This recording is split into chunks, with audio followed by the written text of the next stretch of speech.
이 최강욱이 더 이러니까 더 이제 멍청이로 남는 거예요. 국민들은요 다 알고 있어요. 근데 무슨 그걸 모르고선 그냥 지금 비판하는 줄 아세요? 그랬더니 뭐 설명을 안 해주면 내가 멍청이나.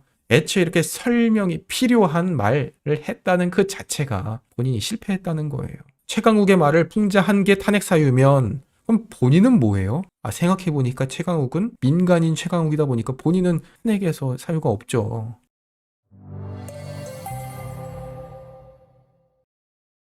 최강욱 그리고 이재명의 이런 발언들, 제가 이거 보면서 무슨 생각이 드냐, 야 이거 진짜 민주당은 최악의 길로만 가는구나.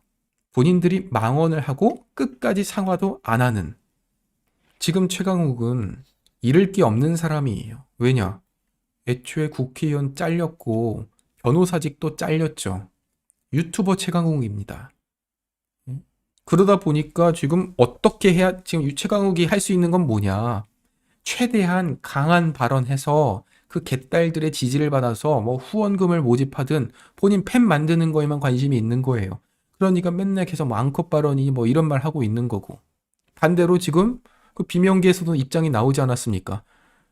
제발 좀 조용히 좀 하시라. 전재수 의원이 그랬었잖아요. 최강욱 제발 좀 조용히 좀 해라. 내가 이렇게까지 시장 돌고 왔더니 너가 이런 말 하면은 내가 오늘 한 게 헛수고가 된다.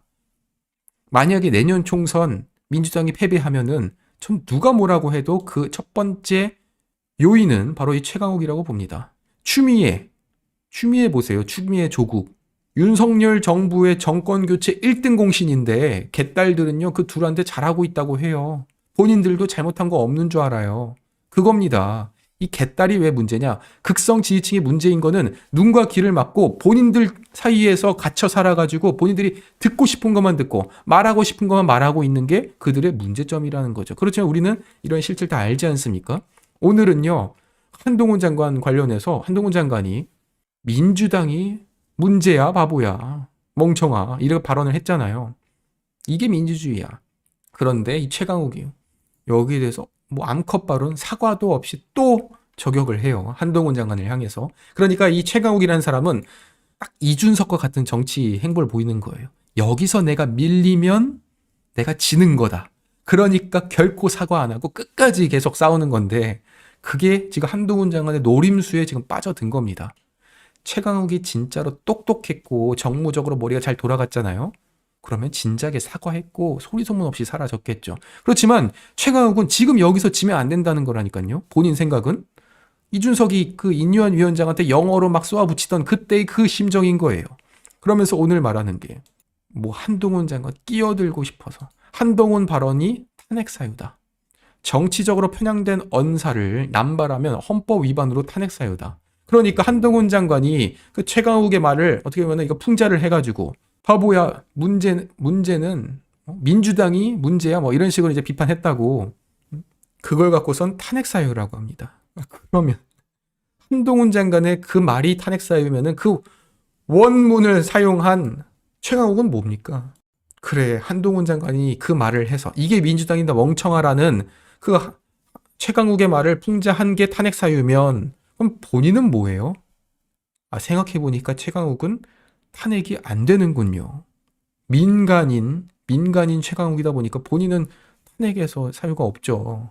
그러면서 또 뭐 어떻게든 한동훈이 끼어들고 싶었으면 원문을 봐야지. 몰아가는 기사에 기대 떠들 일은 아니죠.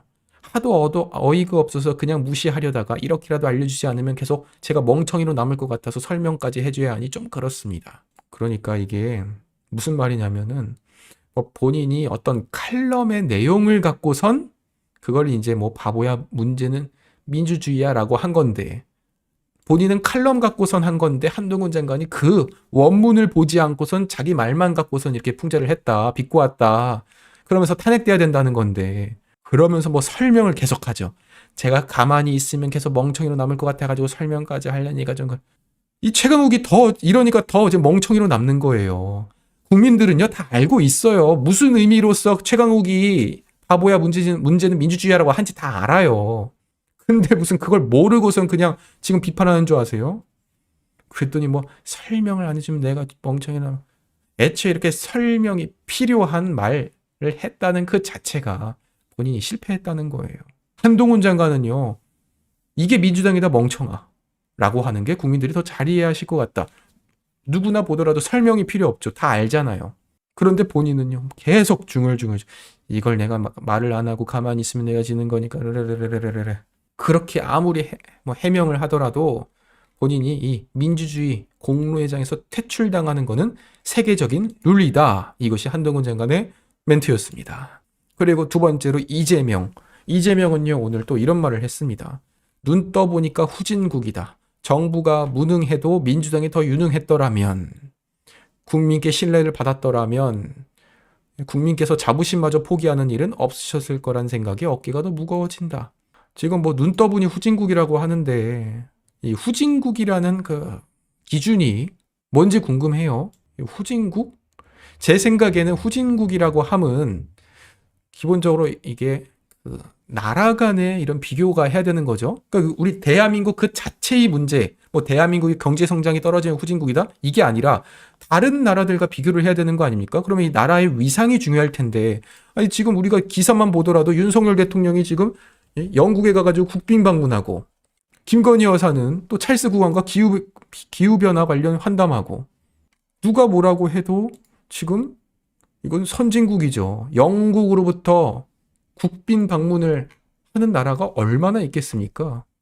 국빈 방문이라는 거는 단순히 이거 그냥 순방 가는 게 아니라 그 영국이라는 나라에서 윤석열 대통령과 그 일행 순방단에 대해서 모든 비용을 지불하고 영국이 그리고 최고급의 이런 대우를 환대를 해주는 거예요. 최고의 환대를. 그런데 이게 후진국이다?